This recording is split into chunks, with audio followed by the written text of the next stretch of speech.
Gente, essa noite a gente vai estar falando sobre impacto, a gente está falando de uma série aí, o impacto do servo, e eu quero, trazer para você alguma coisa que Deus colocou no meu coração, que eu acho que tem um sopro especial do Senhor para a sua vida nessa noite. Eu espero que você abrace isso. Abra suas mãos, por favor.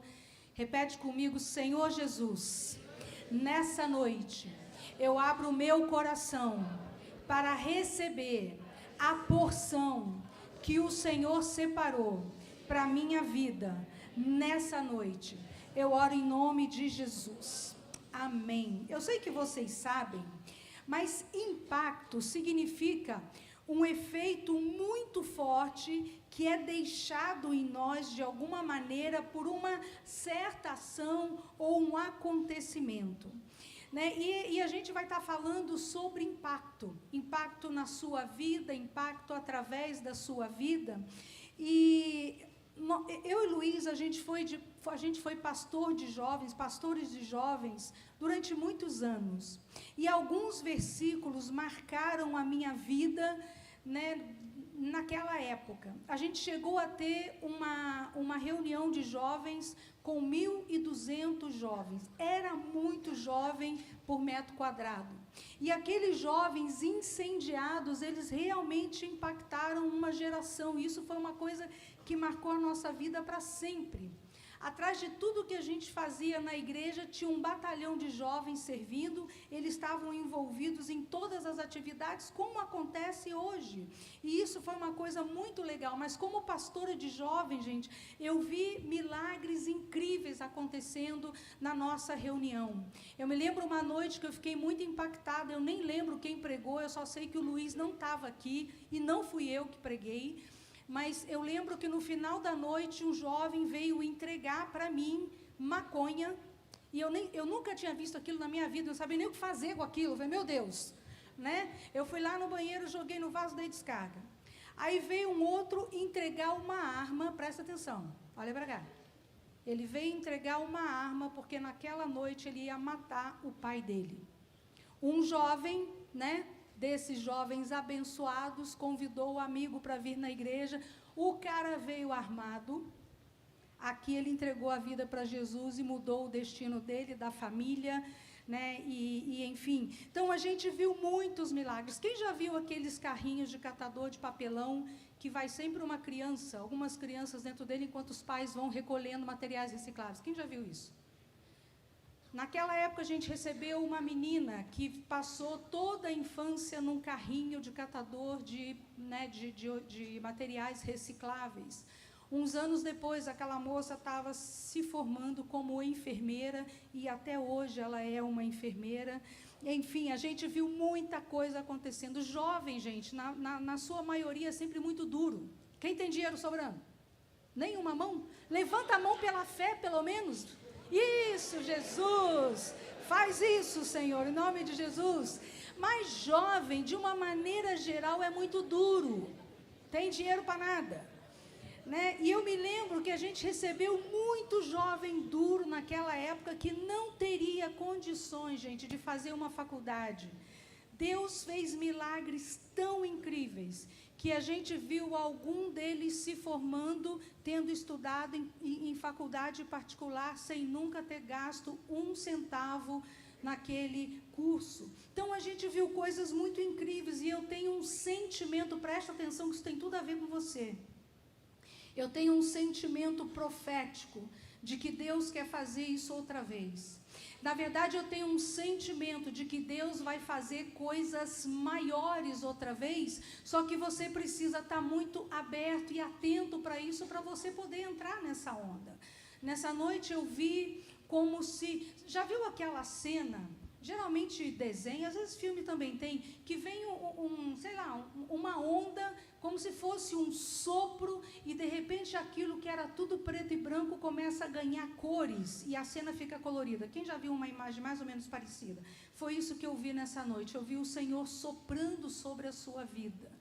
E aquilo que está sem graça, sem cor, aquilo que está sem razão, vai passar a ter um sentido novo para você. Eu não sei tudo o que isso significa, mas eu sei que isso é bênção, e bênção grande do Senhor que vem sobre a sua vida. Quem recebe? Lembra que eu tenho uma onda, né? Levantou a mão, ganha. Não levantou, perdeu, não adianta levantar depois. Então, a pergunta que o Senhor tem para você nessa noite é o seguinte: Ele pode contar com você, ou Ele vai ter que buscar outros jovens para fazer o que Ele quer fazer? Quem está dentro, gente, de todo o coração, levanta bem alta essa mão e fala: Jesus, você pode contar comigo. Então, eu sei que existe toda uma fala por aí sobre essa geração, que às vezes é positiva e às vezes nem tanto. Eu prefiro olhar o que Jesus fala sobre você. Abre-se a Bíblia comigo, ou me acompanhe aqui, se o pessoal der tempo de projetar. 1 João 2,14. Lá no finalzinho da Bíblia, antes de Apocalipse, tem esse versículo que é um dos meus favoritos do tempo que a gente trabalhou com jovens. 1 João 2,14 diz assim: escrevi a vocês jovens. Quem é jovem aqui? Escrevi a vocês jovens, porque vocês são fortes. A palavra de Deus permanece em seu coração e vocês já venceram o maligno. Por que eu gosto tanto desse versículo, gente? Porque ele aponta uma coisa para mim que é muito importante. É impressionante como Deus acredita na nova geração. É impressionante como Ele acredita em você. Quando a gente lê histórias da Bíblia, se nós pudéssemos, seria tão legal se tivesse lá, ao lado da história, a idade daquele sujeito, você ia ficar muito impressionado. Porque é incrível como Deus escolheu crianças, adolescentes e jovens para realizar tarefas incríveis. E por que Ele fez isso? Porque o jovem é forte. A palavra de Deus cravada no coração deles, faz com que eles vençam o maligno todos os dias.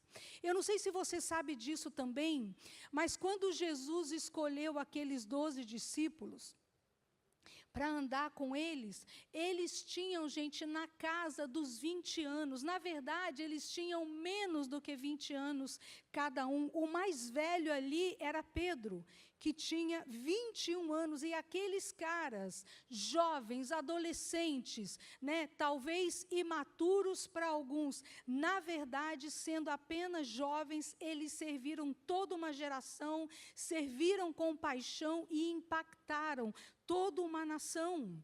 Sabe, eu creio que Deus quer fazer isso com você, porque Ele acredita em você, Ele acredita na sua capacidade, e Ele quer contar com você para causar um impacto nessa geração. Quem está dentro, levanta a mão, porque o anjo está passando e está anotando o seu nome. Eu não sei se você lembra, a última vez que eu preguei aqui, eu falei sobre o voto do Nazireu.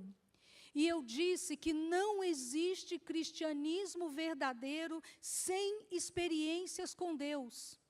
E eu também disse que se Jesus não for vivo para você, se a palavra dele não for viva para a sua vida, se o seu coração não queimar de desejo pelo Espírito Santo, dele se mover em você e através de você, se tudo isso não acontecer, você viveria apenas uma religião chata e sem graça, sem razão. E em pouco tempo, na verdade, sua fé seria trocada por algo mais interessante ou mais divertido. Olha para o seu irmão, diga para ele: cristianismo verdadeiro exige experiências com Deus. Por quê, gente? Porque é isso que nos faz servir com paixão, é isso que nos faz causar impacto. Quando eu tinha 22 anos, mais ou menos, aí eu tive a minha primeira experiência com Deus. Eu sempre fui muito estudiosa, então eu passava muito, assim, a maior parte do meu tempo eu passava no meu quarto estudando. E eu me lembro que um dia eu estava estudando, eu não estava espiritual, eu não estava orando, mas eu já tinha entregue a minha vida para Jesus, mas eu estava orando, e, de repente, a parede do meu quarto virou como se fosse uma tela de cinema. E ali eu vi a primeira visão da minha vida. Gente, eu fiquei impactada e assustada ao mesmo tempo, porque eu não conseguia ver outra coisa. Eu esfregava os meus olhos, com os olhos fechados, eu via aquilo, eu abria os meus olhos, eu via aquilo, e aquilo foi muito forte. Foi algo muito poderoso, e aí, de repente, eu percebi que aquilo não ia embora, eu parei e prestei atenção em tudo que tinha naquela visão. Quando terminei de ver, sem entender, ela desapareceu. Aí meu coração acelerou, né? Eu tinha um amigo penteca. Sabe o que é penteca? Pentecostal. Pentecostal.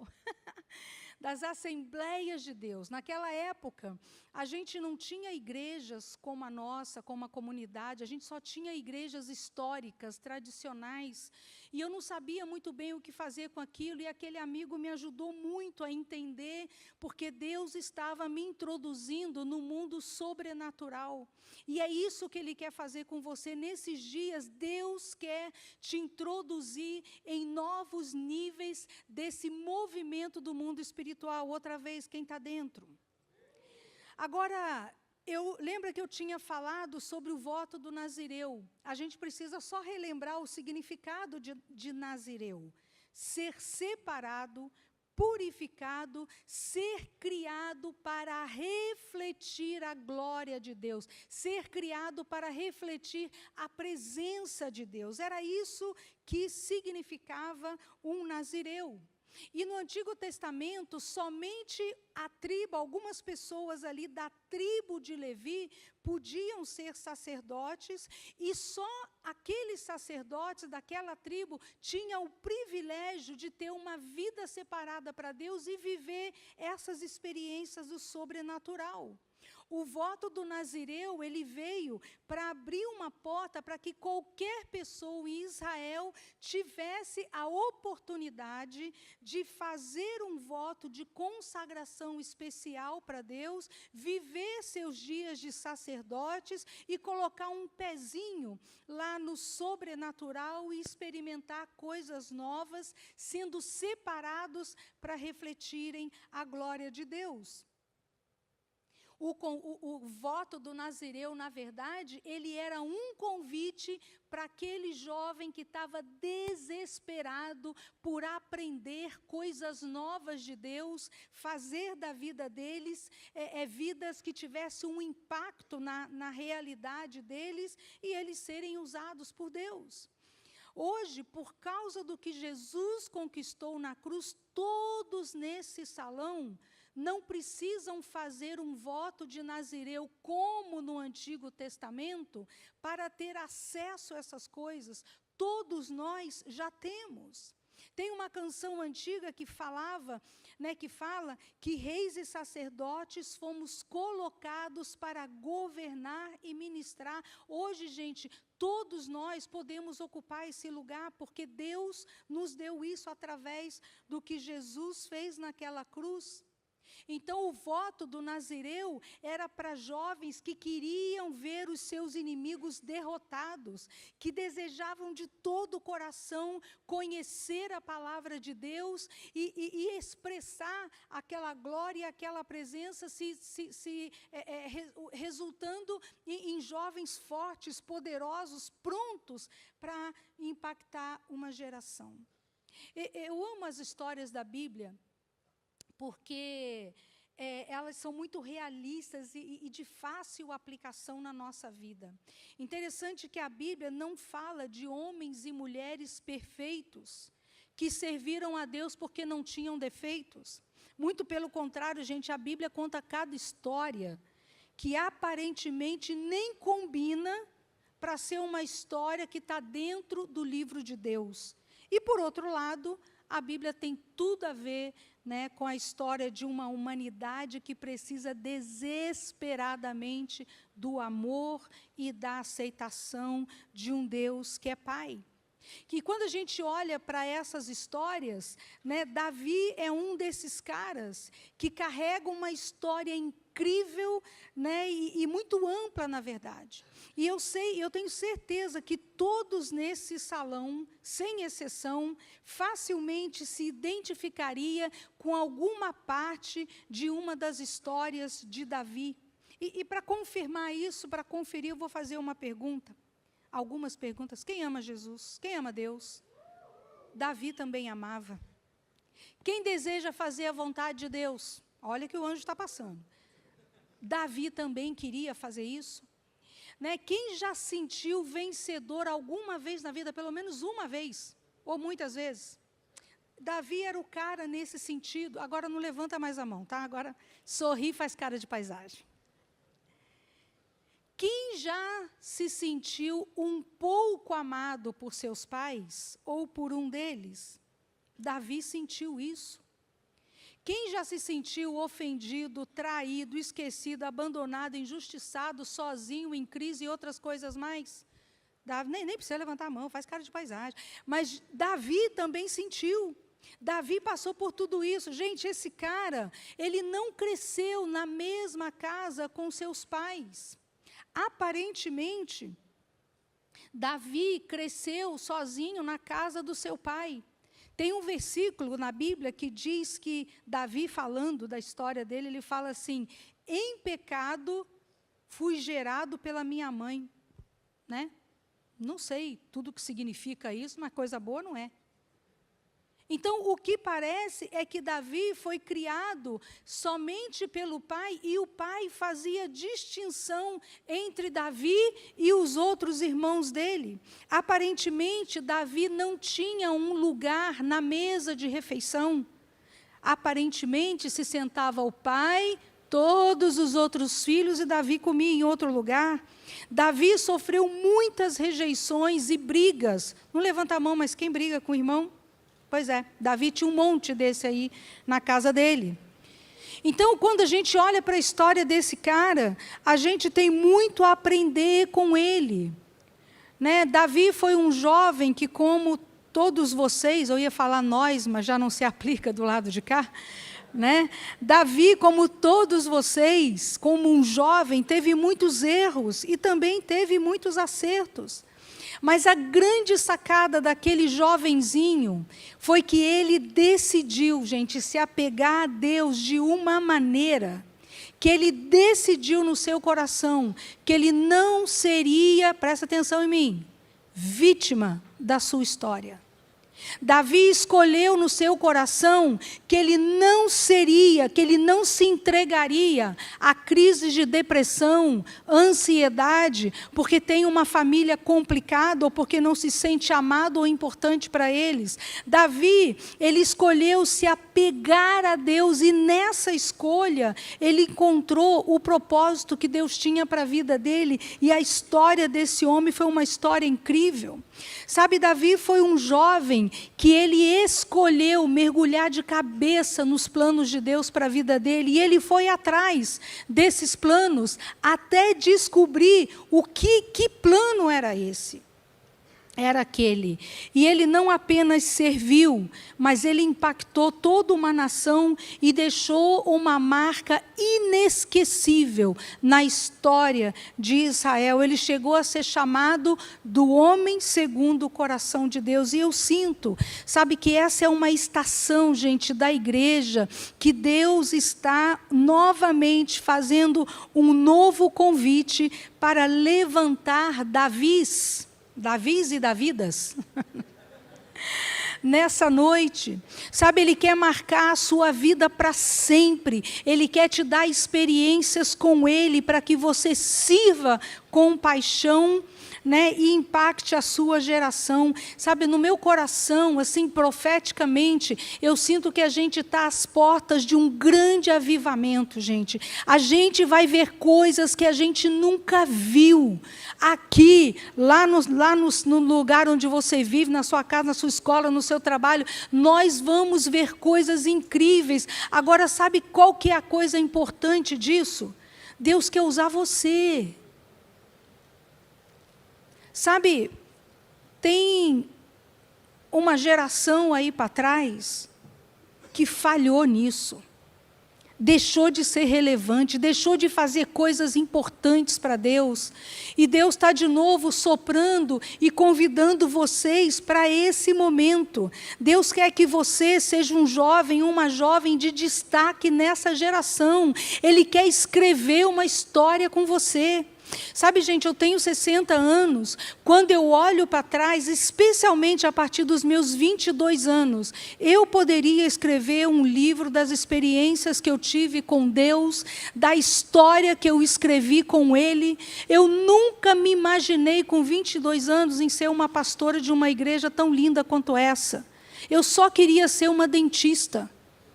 Era só isso que eu queria. Deus falou, não, eu tenho outro plano para você. Sabe, eu sinto que Deus, Ele quer fazer algo, Ele quer marcar você de uma maneira muito incrível nessa estação e escrever uma história daqui para frente. Sabe, Davi, ele foi um cara que, eu creio que ele chorou muito, gente. Eu creio que Davi sofreu muito. Eu creio que ele derramou o seu coração muitas vezes ali aos pés do Senhor, no meio de todos esses desafios aqui que eu falei para você sobre ele. Na verdade, Davi tem histórias muito mais tristes do que essas que eu pontuei aqui. Mas eu acredito também que ele se tornou um jovem de oração. Ele não tinha para onde ir.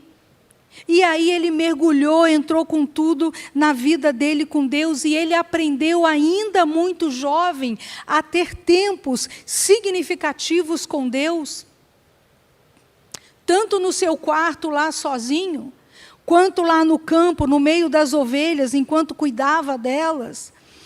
E chegou um momento em que todo aquele tempo que ele gastava com Deus, conversando com Ele, abrindo o coração, falando dos sonhos, dos perrengues, dos dilemas, ele chegou um momento em que Deus falou, hoje eu vou marcar esse cara e ele nunca mais vai ser o mesmo. E Deus, e Davi teve uma experiência incrível com Deus. Agora, entenda algo antes da gente prosseguir. Hoje, quando a gente fala em Israel, Jerusalém, Belém, se você entrar na internet, tem um monte de coisa legal lá. Naquela época, Belém era um povoado pequeno, no meio do nada.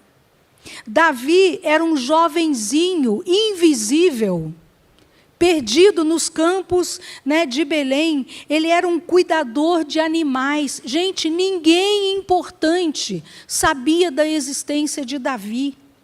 Mas Deus conhecia o endereço dele. E mais do que isso, Deus conhecia o coração dele. Quem tem coração aqui? Sabia que Deus conhece o seu coração? Sabia que Ele conhece as suas perguntas, os seus dilemas, as suas dores, as suas dúvidas, e Ele está louco para responder para você várias perguntas que você tem. Sabia que Ele conhece o seu endereço, Ele sabe aonde você mora? Quando eu era jovem, eu morava numa cidade do interior do Rio de Janeiro. Ela era a minha Belém. E como Davi, ninguém importante me conhecia. E dentro do meu coração, eu queimava por Jesus, eu sentia um chamado, mas eu não fazia a menor ideia do que fazer para corresponder àquele chamado. E um dia eu me lembro, já tinha me casado, primeiro ano de casamento, os primeiros meses, na verdade, eu lembro que o Luiz foi para a faculdade, eu fiquei em casa chorando, orando, falei, Deus, quando é que o Senhor vai mandar alguém? Quando é que o Senhor vai falar de maneira clara qual o primeiro passo para eu corresponder a esse chamado que eu sinto, que queima no meu coração? Gente, no dia seguinte, um casal de amigos bateu na minha porta. Eu estava sozinha, Luiz estava trabalhando. E eles me falaram essa frase, nós viemos aqui para levar você e Luiz para Curitiba. Diga, Agora dê um aplauso para Jesus.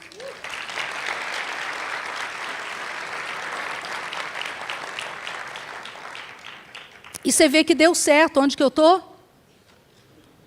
Entrou até o Uruguai, que nem foi falado naquela época. Assim como Davi não era visto por ninguém importante, eu e Luiz também não. Mas Deus conhecia o coração de Davi, Deus conhecia o nosso coração de adoradores. Sabe, gente, Deus conhece o seu coração. Ele sabe por que você queima. E Ele quer cooperar com seus sonhos. Ele quer fazer essas coisas aí, que está dentro de você, acontecer. Mas você precisa, como Davi, se aproximar mais do Senhor. Sabe, eu creio que Davi foi um homem que mergulhou no sobrenatural. Davi foi um homem que teve visões celestiais. Davi, eu creio nisso, gente, que ele fez muitas visitas aos céus, à eternidade, por causa dos salmos que ele escreveu. Ele tinha experiências com Deus, ele via alguma coisa lá em cima, voltava e transformava aquilo ou em salmos ou em canção de adoração. E muitas coisas que ele viu, ele trouxe para a terra. Eu tenho um palpite que, por exemplo, ele foi lá, no seu tempo de oração, e viu os anjos tocando harpa. Ele falou, eu tenho que trazer isso para a terra. Foi lá, inventou, a Bíblia diz que ele criou vários instrumentos musicais. Eu acho que ele viu lá em cima e reproduziu aqui embaixo. Sabe, Davi foi um homem que conheceu a Deus, não porque ele ouviu alguém falar, mas ele escolheu andar com ele. E presta atenção de novo, olha para mim. Eu não quero nada menos para você. Essa aí vai ganhar mesmo. Quem está junto? É a sua última chance. Isso aí.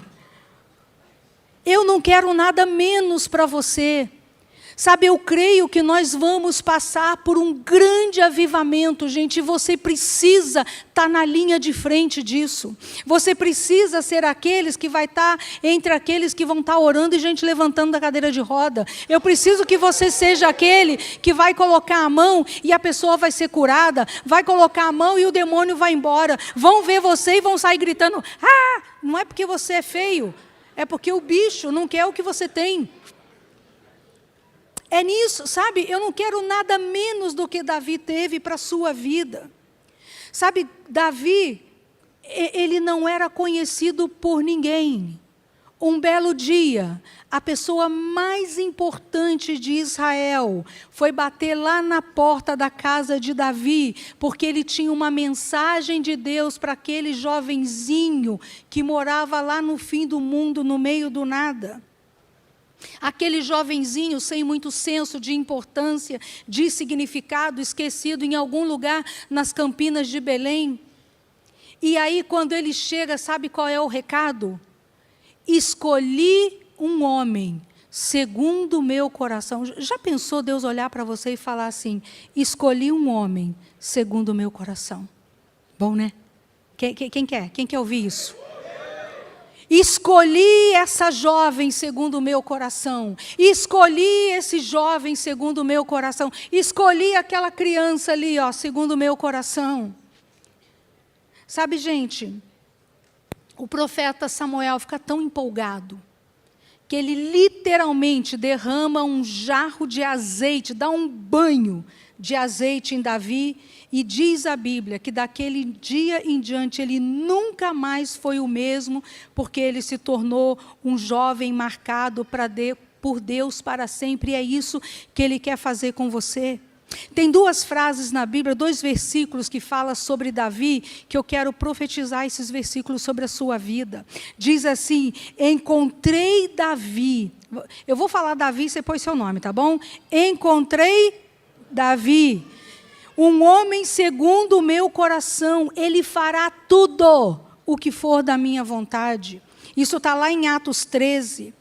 E depois tem um outro que diz assim, tendo Davi servido a sua própria geração, conforme a vontade de Deus, adormeceu, morreu com idade avançada. Davi foi um cara que ele enfrentou a morte todos os dias. Nas suas guerras internas, quem tem guerra interna? Todo mundo tem, né, gente? E também nas guerras com o exército de Israel. Todo dia esse cara enfrentava uma morte, mas ele só morreu depois de servir a sua geração, depois de fazer toda a vontade de Deus, depois de impactar toda uma nação. E eu quero falar rapidamente de 3 escolhas que Davi fez. E nós precisamos fazer todos os dias.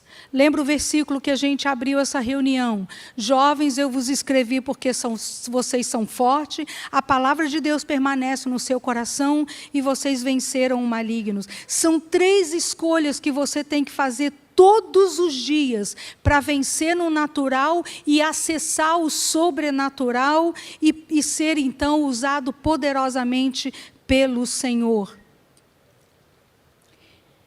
Primeira escolha, Davi escolheu ser um jovem forte. Levanta a mão, fala, eu escolho ser um jovem forte.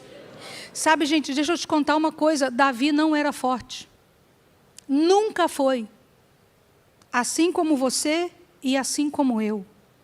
E a gente sabe disso sobre Davi, porque quando a gente lê os salmos que ele escreveu, gente, quando ele derramava o coração, ele falava muito das feridas do seu coração. E logo ele terminava dizendo alguma coisa assim, no entanto o Senhor é Deus, no entanto o Senhor é o meu Deus, no entanto, ele sempre tinha uma declaração que afirmava quem Deus era na vida dele. Davi, então, no meio das suas fragilidades, ele escolheu se fortalecer no Senhor. Mas quando você lê toda a história de Davi na Bíblia, gente, esse cara cometeu muitos erros. Por causa das fraquezas da sua alma, por causa da sua alma ferida, por causa das ausências familiares, das falhas da paternidade, por causa da família complicada que ele tem. Não levanta a mão. Quem tem uma família complicada? Davi também tinha. Agora, Deus nunca rejeitou Davi por causa dessas coisas.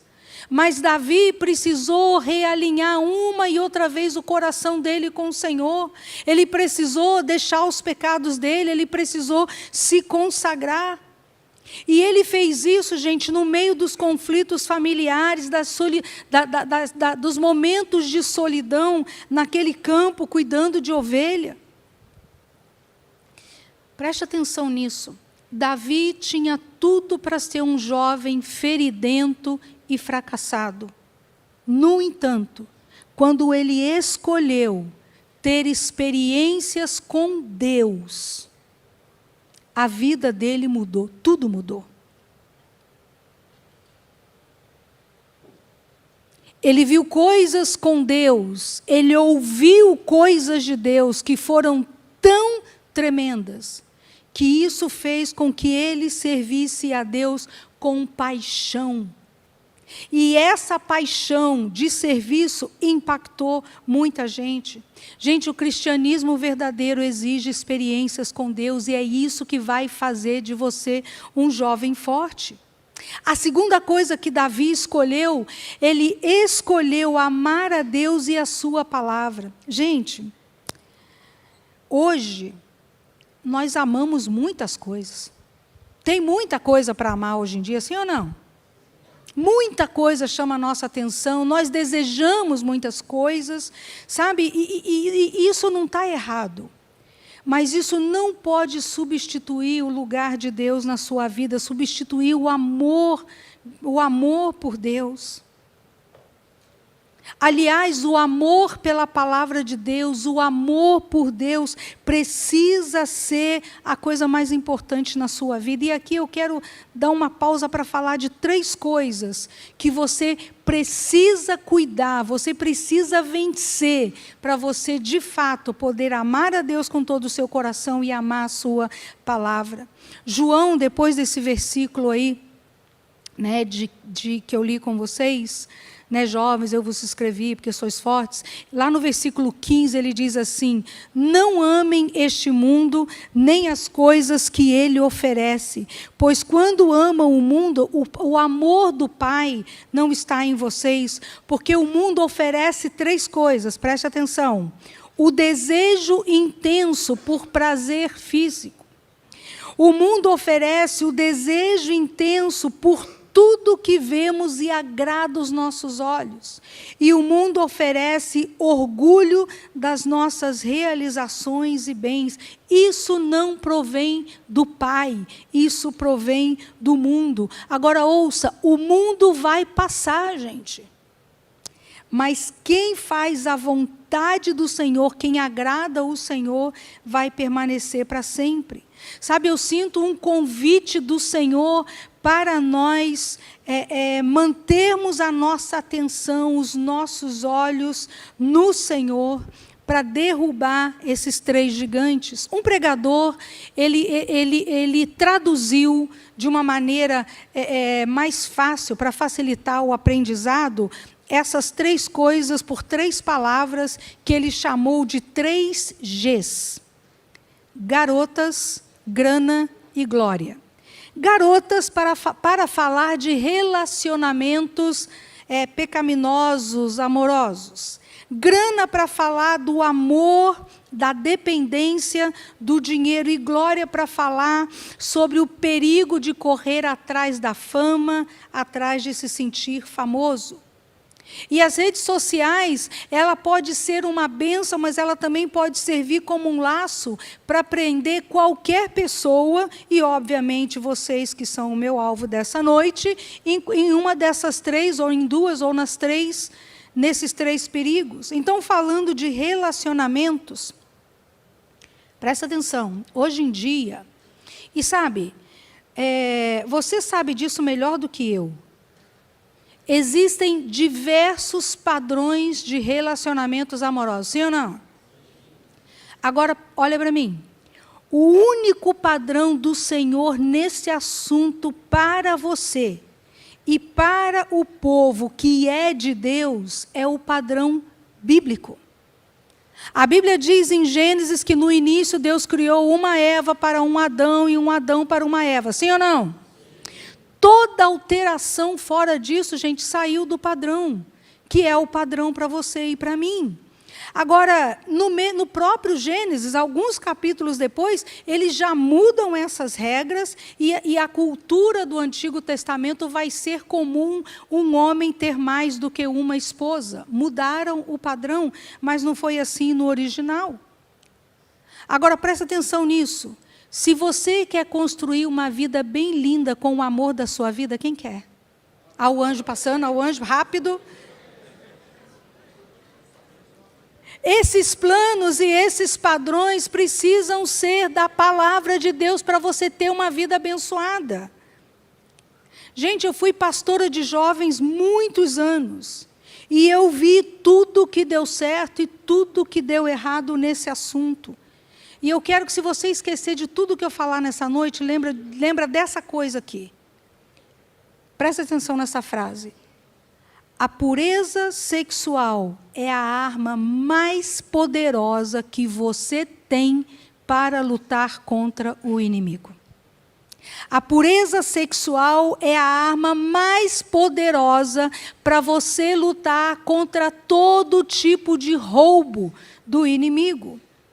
O inimigo vai tentar, tem tentado, nunca vai se cansar e vai continuar tentando roubar a sua pureza sexual.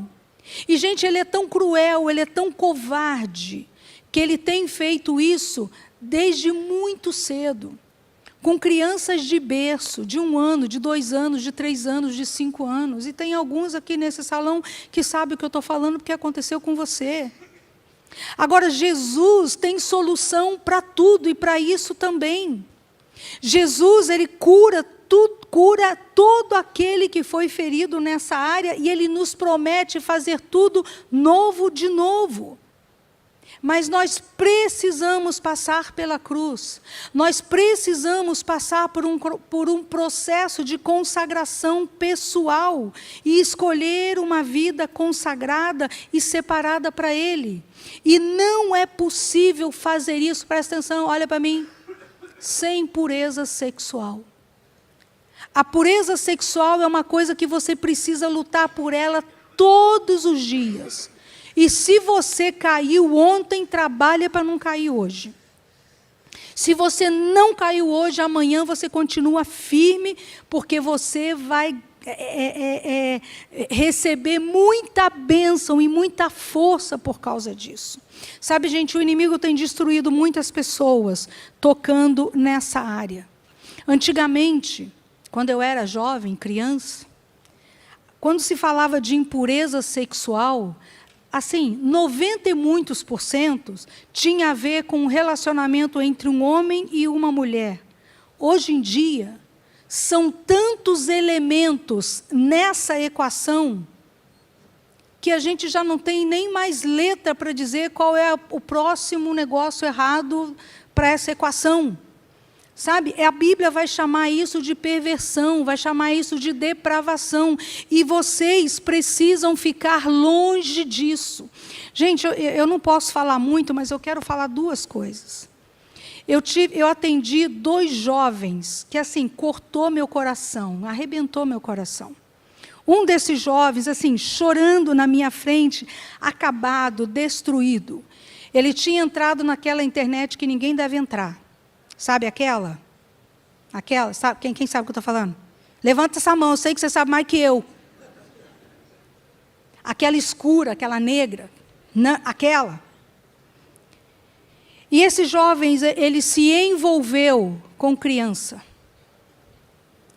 Gente, olha, eu não posso explicar o que eu senti, o que eu vi, para fazer a libertação e a cura daquele rapaz. Devia ter uns 20 anos. Você não precisa provar isso. Você não precisa saber nada sobre isso. Você precisa ficar longe disso. Atendi um outro rapaz, que ele também estava usando esses recursos, não da tão escura, da mais clarinha, se é que posso dizer dessa maneira. Mas ele estava nesse mesmo assunto. De repente, a tela do computador dele virou. E ele estava na tela. E aí, do outro lado, começaram a ameaçar. Ele falou assim, ó, se você não fizer isso, a gente vai espalhar essas imagens que a gente tem de você. Sabe, gente, esse mundo maligno, ele é muito cruel na área sexual. A maneira de você ficar longe, puro e seguro, se chama pureza sexual. Pureza sexual envolve 0 tudo. Pode nada. Só depois de casar. Depois de casar, você pode tudo. Aí tira o atraso.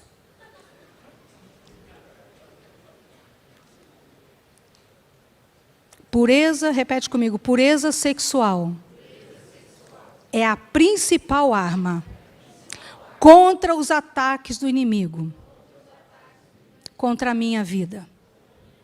Falando do segundo G, rapidinho, não vou demorar muito, dinheiro. As pessoas hoje fazem qualquer coisa por dinheiro, para obter coisas que não seja assim com você. A Bíblia diz para você ficar vacinada desse amor ao dinheiro, você precisa desde cedo aprender a ser dizimista e ofertar na casa de Deus, porque isso é um antídoto contra todo amor exagerado pelo dinheiro. A Bíblia diz, quando nós não entregamos o dízimo ao Senhor, quando nós não ofertamos, nós damos direito ao maligno de nos roubar. Deixa eu te contar uma coisa. Eu era estudante de Instituto Bíblico no primeiro ano que eu vim para cá.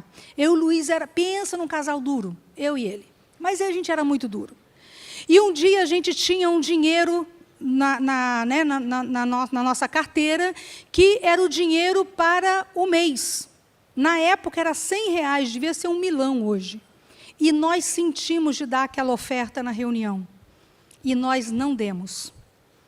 Quando a gente saiu daqui, fizemos a curva ali, bateram no nosso carro. Adivinha quanto custou o conserto? Tem algum profeta aí? Quanto? Exatamente. Não entregamos para o Senhor, demos o direito do inimigo levar. Então, gente, eu sei que você é duro e tem pouca grana por enquanto, mas você vai ser muito rico. Gente, nossa, é legal pregar para a Rede Jovem, né? Tinha esquecido. Preciso vir aqui mais vezes, vocês são muito legais. Estou me achando a pregadora aqui. Agora, com o pouco que você tem, seja fiel no seu dízimo, seja fiel na sua oferta, e você vai me agradecer daqui a uns anos. Você vai dizer, pastora, eu acreditei naquele princípio e olha o que eu tenho hoje. Diga amém. E o terceiro G, que você também precisa pular fora, é o tal da glória.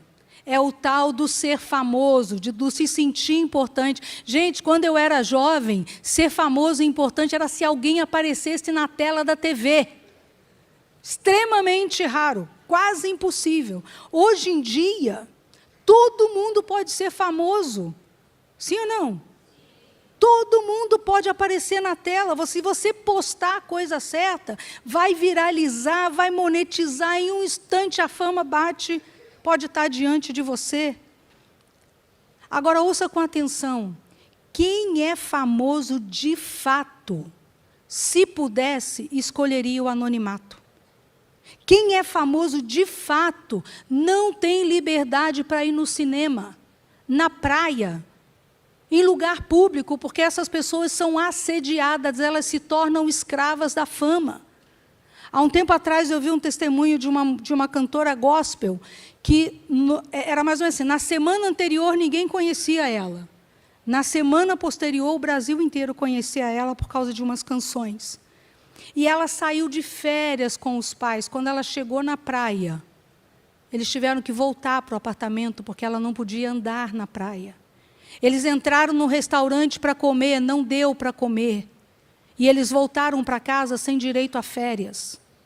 Então, gente, a fama pode até ter uma coisa legal por aí, mas não é bem assim, não é tudo isso. Repita comigo, desejo intenso por prazer físico. O desejo intenso por tudo que agrada aos olhos. Orgulho de realizações e bens. Os 3 Gs. Garota, grana e glória. Isso seria um perigo para mim. Põe a mão no seu coração e diga, isso seria um perigo para mim. E poderia derrubar o jovem de Deus, que Deus está planejando que eu seja. Terceira coisa que Davi escolheu. Ele escolheu vencer o maligno. Gente, a gente sabe que sempre houve, já estou terminando. O bem e o mal. Ai, que lindo. Faz de novo.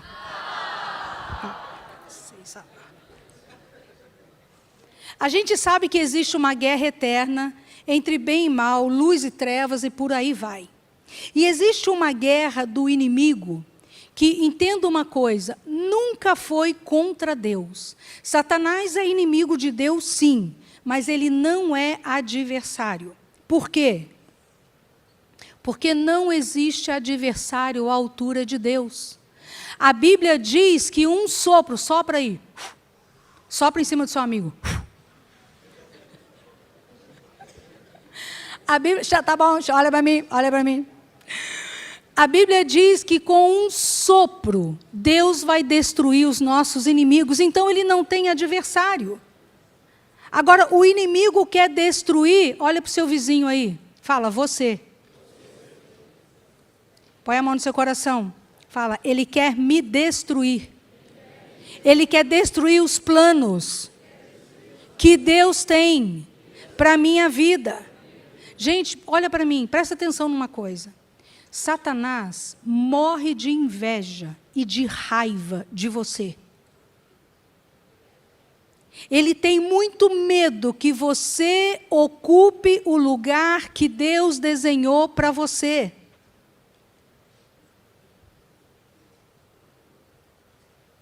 Há uns anos, chegou uma família aqui na igreja. Os pais dessa família, dessa grande família, a grande família dessa pequena família que chegou na igreja, eram envolvidos com o ocultismo. E aconteceu que naqueles dias a criança mais nova deles, de uns 7 anos mais ou menos, começou a ser muito atacada pelo inimigo. Ela via os espíritos malignos e eles falavam coisas horríveis no ouvido dela e ela reproduzia aquela fala. Fui procurada, ajudei a família, ajudei os pais a resolver a questão com a criança. Foi uma coisa linda e hoje essa menina não vê mais os espíritos malignos, hoje ela tem visões com Jesus. Coisa mais linda, coisa mais linda. E um dia eu escrevi para ela, eu falei para ela assim, que vergonha, né? O inimigo ser vencido por uma menina de 7 anos. Dê um aplauso para Jesus.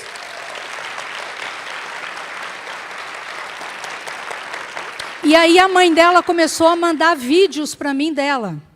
Aí ela está lá pulando corda, de repente ela para, põe a mão na cintura e fala assim, você de novo? Vai para o lugar que Jesus determinar. E voltava a pular a corda dela.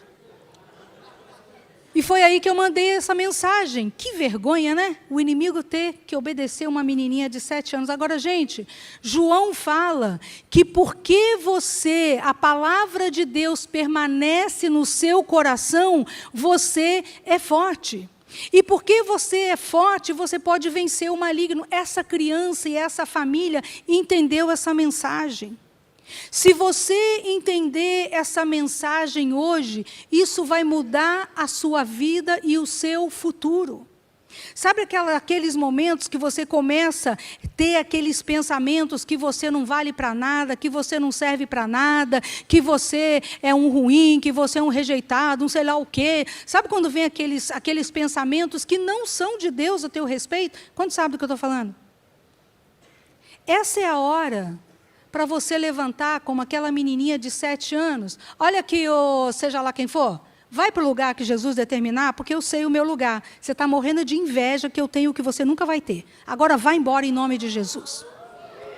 Gente, acabou a guerra. Porque maior é o que está em você do que o que está no mundo. Agora, obviamente, a palavra de Deus precisa estar no seu coração e não dentro desse livro só. Você precisa ler, você precisa entender o que ela fala e você precisa acreditar nela e viver por ela. Aí acabou a guerra, gente. Aí a sua atenção não vai estar mais nos seus problemas. A sua atenção vai estar em andar nesses 3 passos. O que eu faço para ser forte? O que eu faço para ter a palavra dentro de mim? O que eu faço para vencer o maligno? E aí você se torna um vencedor. Agora, onde você acha, isso aqui é muito importante, presta atenção em mim. Onde você acha que Davi adquiriu esse senso de importância de guerreiro que podia vencer o inimigo? Lá na casa dele, gente. Naquela família complicada. Quando tudo dá errado, ele tinha que buscar a Deus sozinho, num lugar solitário, no campo, no quarto dele, o que fosse. Davi aprendeu na dificuldade do dia a dia dele, quando ele não tinha dinheiro para comprar o iPhone 20, sei lá que iPhone que está hoje. Ele ia para Jesus, as redes sociais estão cheias de iPhone legal. Ele ia para Jesus. Ele ia para Deus, melhor dizendo. E lá ele recebia o que ele precisava, gente. Hoje nós temos muitas crises, nós lidamos com muitas crises. Nós precisamos encontrar esse caminho. Agora, olha só, Davi era um cara que ele tinha tanta palavra de Deus dentro dele. Lembra no episódio de Golias? Olha o que Davi faz. Quando Davi se apresenta para lutar com o gigante, diz a Bíblia que Golias começou a gritar com Davi e amaldiçoá-lo com os deuses dele. Agora, ouça o que Davi falou. Você vem contra mim com espada e lança, mas eu vou enfrentar você no nome do Senhor dos Exércitos. Hoje o Senhor vai te entregar na minha mão e eu vou cortar a sua cabeça. E o mundo vai saber que há Deus em Israel e que Ele livra o seu povo. Ele não precisa de espada para isso. Né? E aí ele termina dizendo, termina dizendo aqui que quando Golias se levantou para ir na direção dele, Davi já correu na direção do Golias. Imagina, um correndo na direção do outro, e enquanto ele está correndo, ele pega a funda, coloca a pedra, roda e derruba o gigante dele numa pedrada. Agora veja, gente, lembra, o profeta ungiu Davi. Daquele momento em diante, ele nunca mais foi o mesmo. E a primeira coisa que ele vai fazer vai ser derrubar Golias. E mais na frente, isso aconteceu no capítulo 16, no 17 ele mata Golias. Só no capítulo 18, Saul vai colocar os olhos em Davi para trazê-lo para o exército dele. O que significa que quando Davi mata Golias, a gente não sabe quantos anos tem entre um episódio e outro. A gente não sabe com quantos anos Davi tinha quando foi ungido, quantos anos ele tinha quando lutou com Golias, mas a gente sabe que em Israel só entrava na listagem de pessoas que podiam servir na guerra de 20 anos para cima. Quem tem 20 anos aqui? Quem tem 20 anos? Levanta a mão. Ninguém com 20 anos? Essa turma podia ser alistada no exército de Israel. Significa que Davi não foi quando ele lutou com Golias. O que significa que ele tinha menos de 20 anos. Então, quando ele luta com Golias, quando ele é ungido rei, ele realmente devia ser um jovenzinho dos seus 16 anos. Davi aprendeu tudo isso e muito mais no seu dia a dia. Onde você vai aprender essas três coisas? Você vai aprender no seu dia a dia, lá na escola, quando você estiver lidando com seus companheiros que fazem coisas que você não vai fazer, lá na sua casa, na sua família complicada. Davi aprendeu a ser corajoso, treinando no seu dia a dia.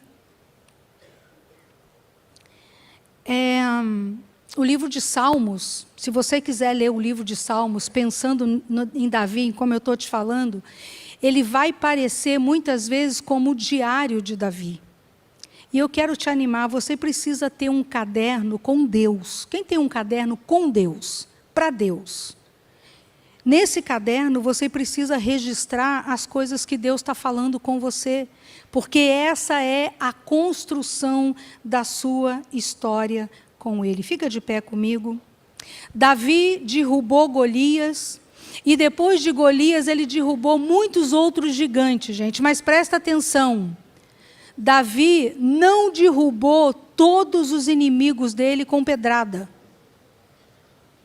Quem está me ouvindo? Para cada gigante, Deus dava uma estratégia diferente para Davi. E também é verdade que ele derrubou Golias na primeira pedrada. Se a primeira pedrada tivesse dado ruim, Davi tinha mais 4. Sim ou não? Se o que você tem que fazer para vencer o inimigo na sua vida não der certo na primeira pedra, você tem que ter mais 4, pelo menos, para acertar o seu inimigo. Quantos estão entendendo? Abra suas mãos, fecha teus olhos.